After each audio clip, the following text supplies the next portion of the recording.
વૈષ્ણવજન તો તેને કહીએ જે પીડ પરાઈ જાણે રે, પર દુખે ઉપકાર કરે તો એ મન અભિમાન આણે રે, વૈષ્ણવજન તો તેને કહીએ. જય શ્રી કૃષ્ણ વિદ્યાર્થી મિત્રો, કેમ છો? મજામાં? અગસ્ત્ય ઇન્ટરનેશનલ સ્કૂલમાં ફરી વખત તમારું સ્વાગત છે. આપણે જે ગયા તાસની અંદર પ્રથમ કાવ્ય વૈષ્ણવજન જોયું, બરાબર? એ કાવ્યની સમજૂતી જોઈ, કાવ્ય આખું જોયું. હવે આજે આપણે એ કાવ્યની અંદર જે સ્વાધ્યાયના પ્રશ્નો અને કેટલું વ્યાકરણ છે તેના વિશે આપણે ચર્ચા કરીશું. તો એ પહેલા થોડા હું પ્રશ્ન તમને પૂછું, તમે એના જવાબ આપી શકો છો.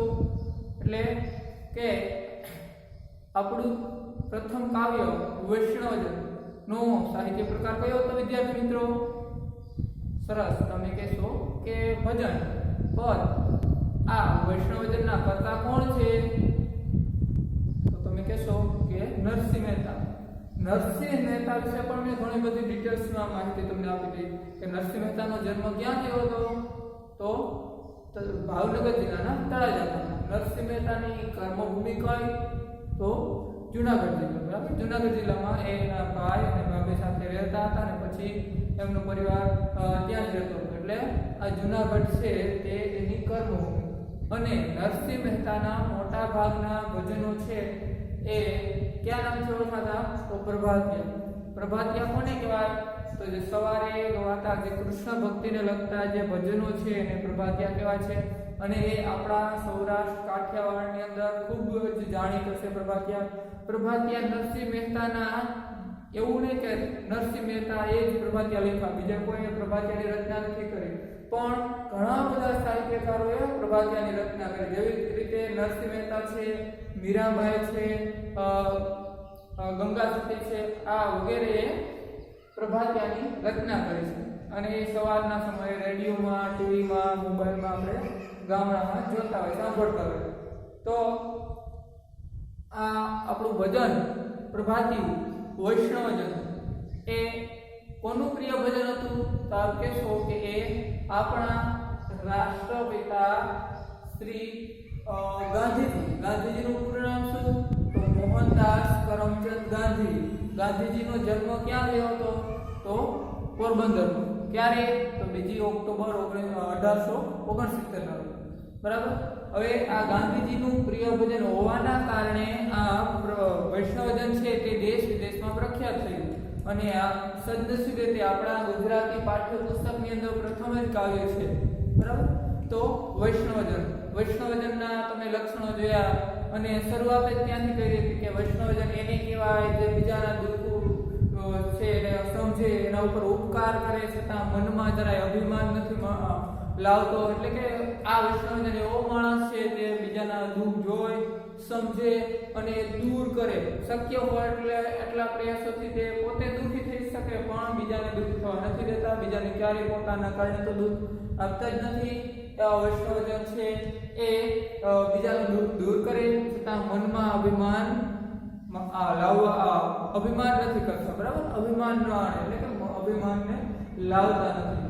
અને જે બીજાની પીડા છે, બીજાનું દુઃખ છે તે સમજે, સારી રીતે સમજી અને તેનું નિવારણ કરે છે, છતાં અભિમાન લાવતા નથી. તો આજે આપણે એના પેલા શબ્દાર્થ જોશું, પછી આગળ એની જે સ્વાધ્યાયની પ્રશ્નોત્તરી છે તે જોશું, બરાબર? તો વૈષ્ણવજન કૃતિ છે એના કર્તા કોણ? યાદ રહી ગયું, નરસિંહ મહેતા. અને આ કૃતિ છે એનો સાહિત્ય પ્રકાર કયો? તો પદ, એટલે કે ભજન, જે નરસિંહ મહેતાના પ્રભાતિયા છે. અને નરસિંહ મહેતાના ભજનોમાંથી આ લેવામાં આવ્યું છે વૈષ્ણવજન. વૈષ્ણવજન ગાંધીજીની પ્રિય ભજન છે અને એના કારણે એ દેશ વિદેશમાં પણ ખૂબ જાણીતું છે. હવે વૈષ્ણવજન કોને કહેવાય? એમાંથી પહેલા એના પ્રશ્નો, જે વ્યાકરણ, નાનું વ્યાકરણ, એટલે કે સમાનાર્થી છે, તળપદા, વિરુદ્ધાર્થી, આવું નાનું જે પાઠ્યપુસ્તકને લગતું આપણું વ્યાકરણ છે તે જોઈએ અને પછી આગળ એના પ્રશ્નોની ચર્ચા કરીએ. તો જે આપણને આવ્યું હતું કાવ્યની અંદર, એમાં જન શબ્દ હતો વૈષ્ણવજન, બરાબર? અહીંયાથી વૈષ્ણવ એટલે તો વિષ્ણુ ભગવાન. તો અલગ અલગ ધર્મ છે, તમે સાંભળ્યું હોય વૈષ્ણવ ધર્મ, શૈવ ધર્મ, શાક્ત ધર્મ. શાક્ત એટલે કે જે માતાજી છે શ્રી શક્તિ માતા છે, અંબામાં છે, મહાકાલીમાં છે, એના ઉપાસક છે એને શાક્ત ધર્મ. શૈવ ધર્મ એટલે કે જે મહાદેવના ભક્ત હોય, ભગવાન શિવ શંકરના ભક્ત હોય એનો શૈવ ધર્મ. અને વૈષ્ણવ ધર્મ એટલે કે જે શ્રી વિષ્ણુ ભગવાન શ્રી હરિ વિષ્ણુ છે એના ઉપાસક હોય એનો જે ધર્મ છે એ જે ધર્મનું પાલન કરે છે તે વૈષ્ણવ ધર્મ. તો વિષ્ણુ ભગવાનનો ઉપાસક જેને ટૂંકમાં સજ્જન માણસ, સારો માણસ કહી શકાય, એના જે સારા માણસમાં જે બધા ગુણો હોય એ વૈષ્ણવ જન કહેવાય. તો અહીંયા જન શબ્દ, જન એટલે માણસ, જેમ આપણે ગુજરાતીમાં જન શબ્દનો તમારે પૂછાય પરીક્ષામાં કે જન શબ્દનો સામાનાર્થી શબ્દ આપો તો તમે કહી શકો જન એટલે કે માણસ અને વ્યક્તિ. આ તો બધાને આવડતું જ હોય, બરાબર. પછી સકળ લોકમાં સૌને વંદે એવું આવ્યું હતી પંક્તિ. સકળ લોકમાં સૌને વંદે, તો એમાં સકળ શબ્દ હતો. સકળ શબ્દનો શું અર્થ? તો સકળ શબ્દનો અર્થ થાય સમગ્ર, બધું જ, સમગ્ર. સકળ એટલે કે બધું, સઘળું, સમગ્ર, એ માટે સકળ શબ્દ. પીડ પરાઈ જાણે, એમાં પીડ શબ્દ એવો હતો. આખું વાક્ય એમ હતું, આખું વાક્ય કે પીડ પરાઈ જાણે, બરાબર. તો એ પીડ છે, પીડ શબ્દનો અર્થ અથવા સામાન્ય શબ્દ પીડા થાય, દુઃખ થાય, કષ્ટ થાય. પીડ શબ્દનો શું અર્થ થાય? પીડા, દુઃખ, કષ્ટ, બરાબર. તો તે પીડ માટે પીડા. પરાઈ તો પરાયું એટલે બીજાનું. આપણે કહીએ કે પરાયું પોતાનું, અને પોતાનું એ પોતાનું, ને પરાયું તે પરાયું. એટલે કે પોતાનું હોય, આપણું પોતાનું હોય, આપણું ખુદનું હોય ને પોતાનું હોય. પણ જે આપણું ન હોય, બીજાનું હોય, બીજાની વસ્તુ હોય, બીજાની પેન હોય, બીજાનું કોઈ પણ વસ્તુ હોય તો તેને પરાયું કહેવાય, બરાબર. આપણે બીજા દેશની અંદર જઈએ, કોઈ માણસ જતો હોય તો આપણે એમ કહીએ કે પરાયા દેશમાં જાય, અથવા બીજા ગામમાં જતો હોય તો આપણે કહીએ પરગામના, બીજા લોકના હોય તો આપણે કહીએ પરલોકના. કોઈ માણસ છે તેનું મૃત્યુ થાય એટલે ઘણા જે આપણા ગામમાં લોકો હોય એમ કે બીજા લોકમાં હોય, એટલે કે પરલોક તે સિધાવી આવે. તો પરાયું એટલે બીજાનું. તો બીજાનું અથવા પારકું હોય એને શું કહેવાય? પરાયું. પછી તૃષ્ણા, તો તૃષ્ણા ત્યાગી એવો શબ્દ એવી પંક્તિ આવી હતી, બરાબર. તો તૃષ્ણા માટે લાલસા. શું છે? તૃષ્ણાનો સામાન્ય શબ્દ શું થાય? લાલસા. અને ઈચ્છા. જે માણસ છે એની અંદર આ ગુણ લગભગ મોટા ભાગના માણસોની અંદર એવી ઘણી બધી લાલસા હોય કે મારે આ મેળવવું, મારે તે મેળવવું. તમને આપણે બધાને એમ ઈચ્છા હોય, જો આપણે તમને એવી ઈચ્છા હોય કે મારે 10મા ધોરણની અંદર સારામાં સારા ટકા લેવા અને એસએસસી બોર્ડમાં મારું કેન્દ્રમાં ક્યાંક સારો નંબર આવે એવું નામ હોય, એવી આપણને ઈચ્છા હોય, આપણે લાલસા હોય, તો એ માટે અહીં તૃષ્ણા. જો આવી તૃષ્ણા તો રાખવી જરૂરી છે. જો એમ કીધું કે વૈષ્ણવજન છે તે તૃષ્ણાનો ત્યાગ કરે, પણ હા, આપણે વૈષ્ણવજન બનવું હોય તો બની શકાય, પણ આવી તૃષ્ણા આપણે ન ત્યાગવી જોઈએ કે મારે સારી ટકાવારી લેવી, મારે નંબર લેવો. એ તો તૃષ્ણા રાખવું ફરજિયાત છે. કારણ શા માટે? તો એટલા માટે કે આપણે ભણીએ છીએ, આપણે આગળ વધવું છે, એટલા માટે 10મા ધોરણમાં ટકાવારી લેવી જરૂરી છે, સારા માર્કે પાસ થવું જરૂરી છે. એટલા માટે તમારામાં આ તૃષ્ણા તો હોવી જોઈએ, આ લાલસા હોવી જોઈએ. બાકી કીધું કે વૈષ્ણવજન છે એને તૃષ્ણાનો ત્યાગ કર્યો, પણ આપણે વૈષ્ણવજન જેવા બીજા ગુણો અપનાવી શકીએ, પણ આ ગુણ છે એ તો આપણે યાદ રાખવાનું. આપણે તૃષ્ણા તો હોવી જોઈએ, આપણે એનો ત્યાગ ન કરી શકીએ આ બાબતમાં, ખાલી ભણવાની બાબતમાં, ટકાવારી લેવાની બાબતમાં. હવે જનની, તો જનની શબ્દનો તો તમને અર્થ યાદ જ છે. જેમ કે મીઠા મધુ ને મીઠા મેહુલા રેલો, એથી મીઠી છે મોરી માત્ર, જનનીની જોડ સખી નહીં જણાય, બરાબર. આ તમને 7મા 8મા ધોરણ ગુજરાતી વિષયમાં આવતું હતું, અને કોઈ બોટાદકર દ્વારા રચાયેલ જનની કાવ્ય છે એના ઉપરથી તમને ખબર પડી ગઈ કે જનની એટલે માતા, જનેતા. તો અહીંયા કીધું હતું કે ધન તેની જનની, એટલે કે તેની માતા છે તે ધન્ય છે. કોની માતા? તો વૈષ્ણવજન. તો જનની એટલે જનેતા અને માતા અથવા જન્મદાત્રી, બરાબર. હવે જીવવા એટલે જીભ થાય. જીભ માટે જીભનો સામાન્ય શબ્દ જીહવા છે. પણ અહીં આપણા કાવ્યની અંદર જીહવા એ કોના માટે વપરાયો? તો વાણી માટે જીહવા શબ્દ વપરાયો. તન એટલે શરીર, દેહ, બરાબર, જે આપણા શરીર માટે તન શબ્દ વપરાયો છે. વર્ણલોભી એટલે કે લોભ વિનાનું, જેને કોઈ જાતનો લોભ નથી, જેને કોઈ જાતનો મોહ નથી, એટલે કે કોઈ વસ્તુ મેળવવાની, સંગ્રહ કરવાનો, કોઈ વસ્તુનો સંગ્રહ કરવાનો લોભ ન હોય એના માટે વર્ણલોભી શબ્દ વપરાયો. અને વર્ણલોભી એ ગુણ પણ કોનો છે? તો વૈષ્ણવજનનો છે. બરાબર. હવે આ શબ્દાર્થ એટલે કે સામાન્ય શબ્દ આપણે જોયા. હવે તળપદા શબ્દ. તળપદા શબ્દ એટલે એવા શબ્દો કે જે આપણી ગુજરાતી ભાષામાંથી કંઈક અલગ પડતા હોય, જે આપણે ગામમાં અને બોલતા હોય, આપણી બોલીમાં કહી શકાય પણ ભાષામાં ન હોય, એવા તળપદા શબ્દો. તો આણે એટલે લાવે. આ શબ્દ નરસિંહ મહેતા આણે શબ્દનો પ્રયોગ કરે છે. તો આણે શબ્દનો અર્થ શું થાય? આણે એટલે લાવવું. પછી વાચ એટલે વાણી. વાચ એટલે વાણી. આપણે કહેતા હોય કે પશુનું કહેતા હોય કે તેને વાસા નથી. આપણે ગામડામાં વાસા શબ્દ કહે, પણ હકીકતમાં વાચા એટલે વાણી. તો આ વાચ એટલે વાણી. કાચ એટલે કાચડી થાય. બરાબર. તો તમને એ પ્રશ્ન થાય કે આની અંદર, આ કાવ્યની અંદર કાચડી શબ્દ તો એવો નહીં, પણ અહીંયા કાચ શબ્દનો અર્થ કાચડી થાય, પણ અહીં ચારિત્ર્ય માટે વપરાયો છે. બરાબર. તો સારું ચારિત્ર્ય કોનું હતું? વૈષ્ણવજનનું. વૈષ્ણવજનનું ચારિત્ર્ય સારું હતું, એટલા માટે કાચ શબ્દ વપરાયો. ધનના બે અર્થ. પણ જો સમાનાર્થી શબ્દમાં ધન હોત તો આપણે કહી શકીએ કે ધન એટલે પૈસા થાય, રૂપિયા થાય, સંપત્તિ થાય, એ બધું ધન. પણ આ તો તળપદા શબ્દમાં છે. તળપદા શબ્દમાં ધનનો અર્થ થાય ધન્ય. ધન્ય એટલે ભાગ્યશાળી, એટલે કે નસીબદાર, જેના નસીબ સારા હોય એને એના માટે આ ધન શબ્દ વપરાય. તો અહીંયા કોના નસીબ સારા છે?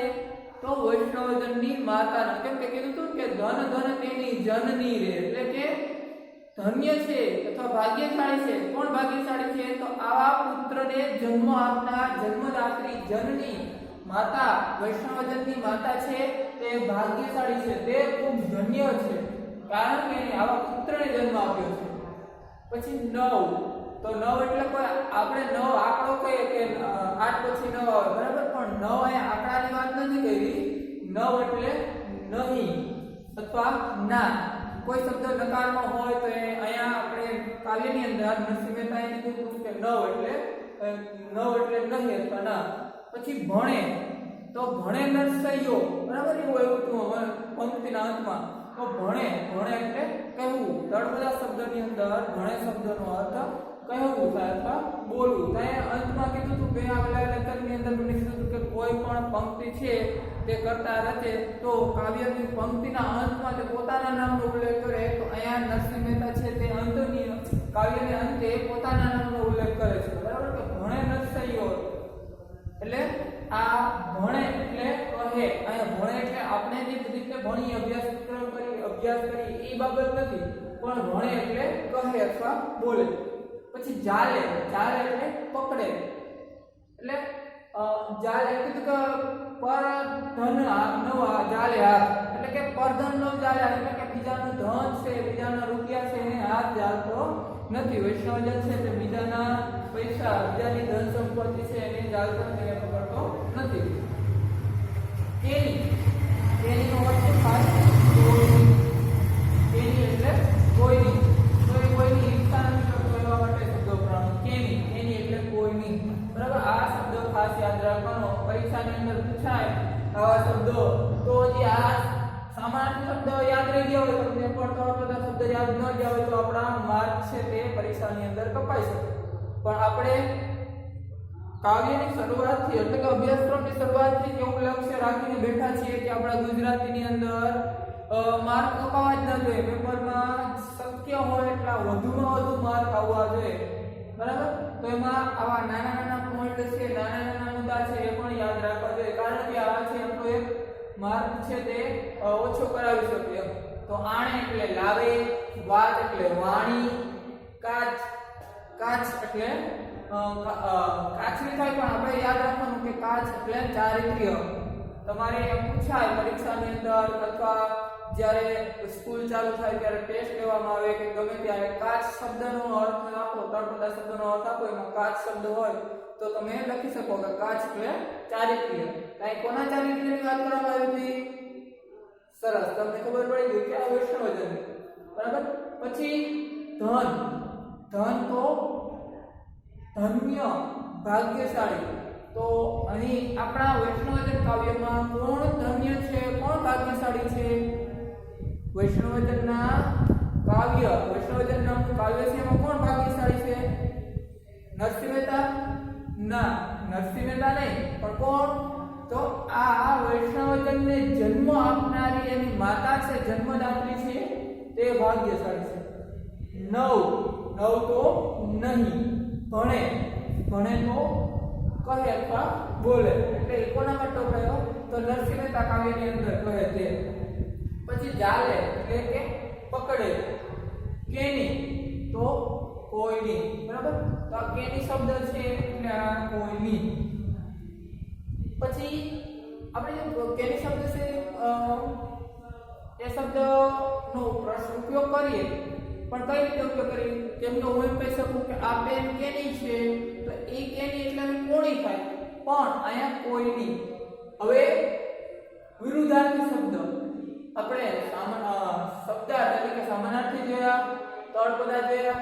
હવે વિરુદ્ધાર્થી શબ્દ, કે વિરુદ્ધાર્થી શબ્દ અને આ તમને ત્રીજા ધોરણથી આવે છે, એટલે તો આ આવડવા જ જોઈએ. આમાં તો એક માર્ક પણ ન કપાવો જોઈએ, પૂરેપૂરા માર્ક આવવા જોઈએ આ વિરુદ્ધાર્થી શબ્દના. કદાચ તમારે પેપરમાં 2 માર્કનું વિરુદ્ધાર્થી પૂછાય, 2 માર્કના તળપદા પૂછાય, 2 માર્કના સમાનાર્થી પૂછાય, 2 નહીં તો 1 પૂછાય, 1 અથવા 2 માર્કના પૂછાય. તો જે પેપર સ્ટાઇલ એના ઉપર આધારીએ તો આપણે આ વિરુદ્ધાર્થી શબ્દ છે એ પણ ભેગા કરવા પડે. કેમ કે આપણે સાંભળ્યું મિત્રો કે ટીપે ટીપે સરોવર ભરાય, ગુજરાતીની કહેવત છે. એટલે કે કોઈ પણ વસ્તુ છે ને નાના નાના અંશનો તમે સંગ્રહ કરો તો તમે આ જે ભંડાર છે સરોવર કેમ પાણીના ટીપા ટીપે ભરાય, એટલે આવા નાના નાના મુદ્દા યાદ રાખો તો આપણે જે પરીક્ષાનું પેપરમાં જે માર્ક લાવવાનો હોય આવા 1-2 માર્કથી ઘણા માર્ક પહોંચી શકે. ઉપકાર. ઉપકારનો વિરુદ્ધાર્થી અપકાર, એટલે કે આપણા ઉપર કોઈ ઉપકાર કરે. જેમ કે કોઈ માણસ છે એને અત્યારે લોકડાઉનનું વાતાવરણ છે અને ક્વોરન્ટાઇન હોય અને અનાજની જરૂર હોય, તો કોઈ માણસ છે તો એને અનાજ આપવા જાય તો એને શું કહેવાય? એના ઉપર ઉપકાર. બરાબર. પણ એનો વિરુદ્ધાર્થી તમારા ઉપર કોઈ ઉપકાર કરે, તમે પાછું તમારા ઉપર કોઈ સારું કાર્ય કરે, તમારું સારું કાર્ય કરે, તમે એનું ખરાબ ઈચ્છતા હોય તો એને શું કહેવાય? ઉપકાર, અપકાર. બરાબર. તો ઉપકારનો વિરુદ્ધાર્થી અપકાર. જે આપણે કોઈ ઉપર સારું કાર્ય, કોઈનું સારું કરીએ તો આપણે ઉપકાર કર્યો, પણ આપણે જેનું સારું કર્યું એ આપણું ખરાબ છે તો એને અપકાર કહેવાય. સત્ય તો અસત્ય, જેમ કે સાચું તો ખોટું, તો સત્ય તો અસત્ય. પછી વર્ણલોભી. તો વર્ણલોભીનો વિરુદ્ધાર્થી શું થાય? લોભી, કે જે કોઈ પણ જાતનો લોભ કરતો નથી તો એ વર્ણલોભી. વર્ણલોભીનો વિરુદ્ધાર્થી શું થાય? લોભી, એટલે કે જે લોભ કરે. પછી અભિમાન. અભિમાન એ પણ એક ખરાબ ગુણ છે કે અભિમાન આપણે એ અભિમાન આમ કેમ આગળ કે એ લાલચા રાખી દે, તમે એવું અભિમાન કરી શકો. હા, કે મારે તો આટલા ટકા લેવા છે, મને અભિમાન છે કે મારે 80% આવશે, ટકાવારી 80 ની ઉપર ટકાવારી આવશે, 85 ની ઉપર આવશે, 90 ની ઉપર આવશે, એવું તમે અભિમાન કરો તો એ અભિમાન વાજબી છે. પણ ખોટું અભિમાન ન કરી શકીએ કે ઘણા બધા મિત્રો મારા છે, મારા પપ્પાને આટલા બધા પૈસા છે, અમે આટલા બધા આગળ છે, એવું અભિમાન કરવું ન જોઈએ. તો અભિમાનનો સમાનાર્થી વિરુદ્ધાર્થી શું થાય? નિરભિમાન. જે અભિમાન નથી કરતો તે શું છે? નિરભિમાન. પછી રૂઢિપ્રયોગ. જેમ હિન્દીમાં મુહાવરે આવે એવી રીતે આમાં ગુજરાતીમાં રૂઢિપ્રયોગ આવે. તો રૂઢિપ્રયોગમાં શું છે? એક જ શબ્દ આપણે આ કાવ્યની અંદર હતો કે તાળી લાગવી. તાળી લાગવી એટલે કે એકતા થઈ જવું. જો એવો પરીક્ષામાં તમારો પ્રશ્ન પૂછાઈ શકે કે નીચે આપેલા રૂઢિપ્રયોગનો અર્થ આપી તેનો વાક્યમાં પ્રયોગ કરો. તો અહીંયા છે કે તાળી લાગવી એટલે કે એકતા થઈ જવું. તો તમે આનું વાક્યમાં પ્રયોગ કરો તો શું કરી શકો કે મંદિરમાં આવેલા ભક્ત ને રામ નામની તાળી લાગી ગઈ છે, અથવા તો મીરાબાઈને કૃષ્ણના નામની તાળી લાગી ગઈ છે, એટલે કે મીરાબાઈ છે તે કૃષ્ણના નામથી એકતા થઈ ગયા, એટલે કે એ મગ્ન થઈ ગયા એમ. તો તાળી લાગે એટલે કે એકતા થઈ જવું. પણ આ રૂઢિપ્રયોગનો અર્થ કઈ આપવાનો હોય અને એનું વાક્ય બનાવવાનું હોય, તો વાક્ય બનાવતી વખતે આપણે એનો અર્થ નથી લખવાનો, પણ આ જે મેન રૂઢિપ્રયોગ છે તે જ એનો ઉપયોગ કરવાનો. એટલે તમારે બે લખવાનું થાય.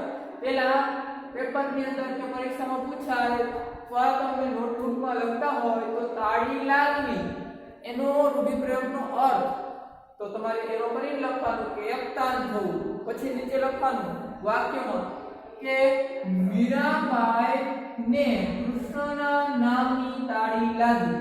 મીરાબાઈને કૃષ્ણના નામની તાળી લાગી એટલે કે મીરાબાઈ છે તે કૃષ્ણના નામમાં એકતાન થઈ ગયા છે. હવે શબ્દ સમૂહ માટે એક શબ્દ. શું છે?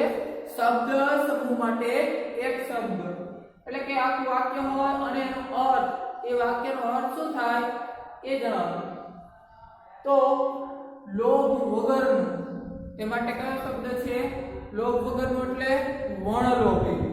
પછી સમાન દ્રષ્ટિ રાખનાર, બધા પ્રત્યે સરખી દ્રષ્ટિ રાખનાર, એ માટે સમદ્રષ્ટિ. સમાન દ્રષ્ટિ રાખનાર તો સમદ્રષ્ટિ. આ તો વ્યાકરણ. અને હવે પ્રશ્નોત્તરી. બરાબર, પ્રશ્નોત્તરી જોઈએ પહેલા વખત હજી ફટાફટ વ્યાકરણ છે વાક્ય કરી લે. તળપદા છે, સમાનાર્થી, રૂઢિપ્રયોગ, વિરુદ્ધાર્થી. જન તો માણસ, સકળ તો બધું સઘળું, પીડ તો પીડા દુઃખ, પરાયું તો બીજાનું પારખું, તૃષ્ણા તો લાલસા અને ઈચ્છા, જનની તો જનેતા અને માતા, જીહવા તો જીભ એટલે કે વાણી, શબ્દ જીહવા માટે વાણી, તન તો શરીર અને દેહ, વર્ણલોભી તો લોભ વિનાનું. બરાબર, આ સમાનાર્થી છે. હવે તળપદા. આણે તો લાવે, વાચ તો વાણે, કાચ તો ચારિત્ર્ય, પછી ધન તો ધન્ય અથવા ભાગ્યશાળી, પછી નવ તો ના, અને ભણે તો બોલે અથવા કહે, જાલે તો પકડે, અને કેની તો કોઈ. પછી વિરુદ્ધાર્થી શબ્દ. ઉપકાર તો અપકાર, સત્ય તો અસત્ય, વર્ણલોભી તો લોભી, અભિમાન તો નિરભિમાન. પછી રૂઢિપ્રયોગ. તાળી લાગવી તો એકતાન થવું. પછી શબ્દ સમૂહ માટે એક શબ્દ. લોભ વગરનું તો વર્ણલોભી. સમાન દૃષ્ટિ રાખનાર તો સમદ્રષ્ટિ. હવે પ્રશ્ન કરીશું કે કોના દર્શન કરવાથી 71 પેઢી તરી જાય? તો જેણે કામ ક્રોધનો ત્યાગ કર્યો છે, એના ઉપર વિજય મેળવ્યો છે, એની કામનાઓ એની ઈચ્છાઓનો વિજય મેળવ્યો છે, એની ઈચ્છા પર એને વિજય મેળવ્યો છે, અને જેણે ઈશ્વરના નામની લગની લાગી ગઈ છે. આમાં મોટા ભાગના ગુણો છે તે લઈ લેવાના. એ માણસ છે એના દર્શન કરવા, આવા વૈષ્ણવજનના દર્શન કરવાથી 71 પેઢી તરી જાય. એટલે કે જેણે કામ ક્રોધ ને નિવાર્ય એટલે કે કામ ક્રોધ પર એ વિજય મેળવ્યો છે, અને જે પર સ્ત્રીને માતા માને છે તે બધાને સમાન દ્રષ્ટિથી જોવે છે. આવા વૈષ્ણવજનના દર્શન કરવાથી 71 પેઢી તરી જાય છે. પર સ્ત્રી જેને માત્રે પંક્તિ સમજાવો, પર સ્ત્રી જેને માત્રે પંક્તિ સમજાવો, તો પ્રસ્તુત પંક્તિમાં કવિ નરસિંહ મહેતા જણાવે છે કે પર સ્ત્રી જેને માત એટલે કે બીજી સ્ત્રી છે એને વૈષ્ણવજન છે તે માતાની દ્રષ્ટિથી જુએ, એટલે કે એની માતા સમાન બીજી સ્ત્રીને તે માતા સમાન માને છે. એટલે કે કોઈ પણ સ્ત્રી પ્રત્યે કુદૃષ્ટિથી જોતો નથી, પણ કોઈ રીતે જુએ તો તે એની માતા સમાન જ તે પર સ્ત્રી બીજી સ્ત્રીઓને જુએ છે, બીજી સ્ત્રીઓને માતા સમાન જ સન્માન આપે છે. પછી નરસિંહ મહેતા વૈષ્ણવજનમાં ના કયા કયા લક્ષણો જણાવે છે તમારા શબ્દોમાં વર્ણવો. બરાબર, આવો સરસ અને સરળ પ્રશ્ન હોય. આ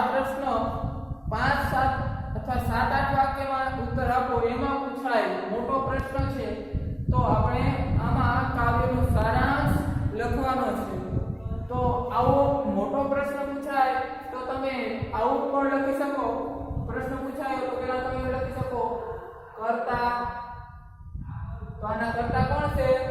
નરસિંહ મહેતા.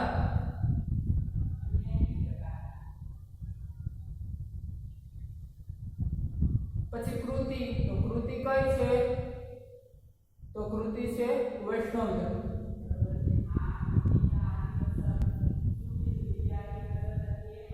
સાહિત્ય પ્રકાર,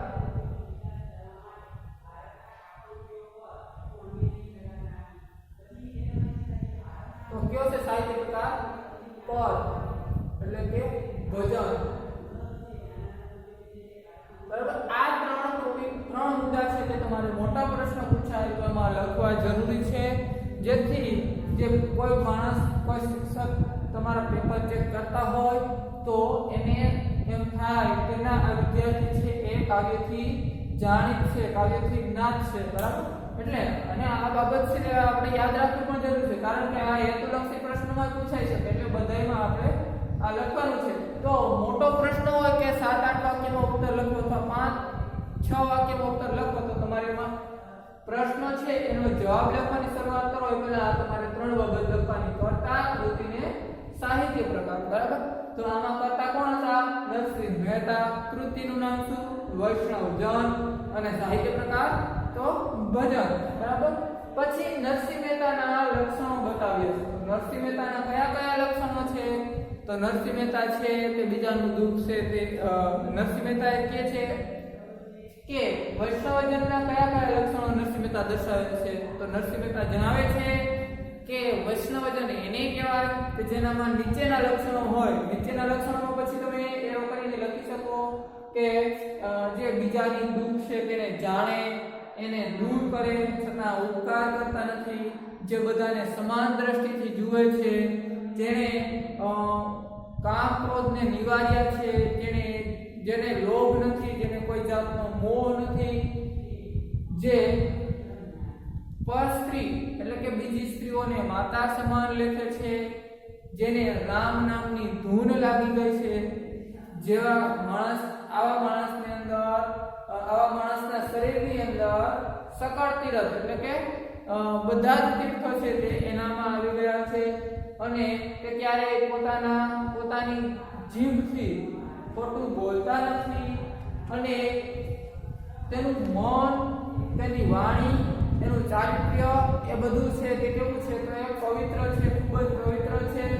એને લાલસાનો ત્યાગ કર્યો છે, એને કોઈ જાતની મોહ માયા નથી, ક્યારે ખોટું બોલતા નથી, અને તે લોભ ક્યારે એની અંદર લોભ નામનો ગુણ છે એ અવગુણ છે તે ત્યાં ક્યારેય લાવતા નથી, બીજાના ધનને હાથ અડાડતા નથી. આવા માણસ, આવા વૈષ્ણવજન છે. આ બધા વૈષ્ણવજનના લક્ષણો છે. બરાબર. આપણે આપણા શબ્દની અંદર આ કાવ્યનો સારાંશ છે તે લખી શકીએ. એટલે કે વૈષ્ણવજનના જે ગુણો હતા તે ગુણો છે એ આપણી રીતે આપણે કહી શકીએ. પછી કાવ્ય પંક્તિ સમજાવો. આ પંક્તિ છે એ પણ યાદ રાખવાની. આવો પંક્તિ હોય તો તમે સરળતાથી કહી શકો, સમજાવી શકો. વૈષ્ણવજન તો તેને કહીએ જે પીર પર આવી જાણીએ રે, પરબુદ્ધ ઉપકાર કરે તો એ મન અભિમાન આણે. પ્રસ્તુત પંક્તિ નરસિંહ મહેતા, કવિ શ્રી નરસિંહ મહેતા દ્વારા રચિત કાવ્ય વૈષ્ણવજનમાંથી લેવામાં આવી છે. આ પંક્તિની અંદર કવિ નરસિંહ મહેતા વૈષ્ણવજનના કેટલાક ગુણો છે તે આપણને બતાવે છે. વૈષ્ણવજન તો તેને કહેવાય કે જે બીજાની પીડાને જાણે, બીજાની પીડાને સમજે, બીજાની પીડા છે તે દૂર કરે, અને તે બીજા ઉપર ઉપકાર કરે છે, પણ એના મનની અંદર આ બાબતનું જરા પણ અભિમાન નથી. એટલે કે વૈષ્ણવજન છે એ બીજાનું દુઃખ દૂર કરે, બીજાનું દુઃખ છે તે એનો ઉકેલ લાવે. કોઈ મુશ્કેલી હોય, કોઈ પણ માણસ છે તે સંકટમાં હોય, ભલે ને તે વૈષ્ણવજનનું બુરું જ ઈચ્છતો હોય, વૈષ્ણવજન છે એનું ખરાબ જ ઈચ્છતો હોય, છતાં પણ એ માણસ છે એ વૈષ્ણવજનનું ખરાબ ઈચ્છતો હોય, વૈષ્ણવજનનું નુકસાન કરતો હોય, છતાં પણ વૈષ્ણવજનના એ માણસનું હંમેશા સારું જ છે. છતાં એનું એ ક્યારેય દુઃખી હોય તો એનું દુઃખ દૂર કરે છતાં ક્યારેય મનની અંદર અભિમાન કરતા નથી. બરાબર. તો આ થયું આપણું અભ્યાસક્રમનું અગત્યનું અને પ્રથમ કાવ્ય પૂર્ણ થયું વૈષ્ણવજન. બરાબર. ખૂબ સરસ અને સરળ ભાષામાં છે, સમજાઈ જાય એવું છે અને અગત્યનું પણ છે. તો આ બાબતનું આ પ્રકરણ અહીંયા પૂરું થાય છે. હવે પછી આપણે આગળના તાસની અંદર આગળ અભ્યાસ કરશું. બરાબર. તો ત્યાં સુધી રજા આપો. અસ્તુ.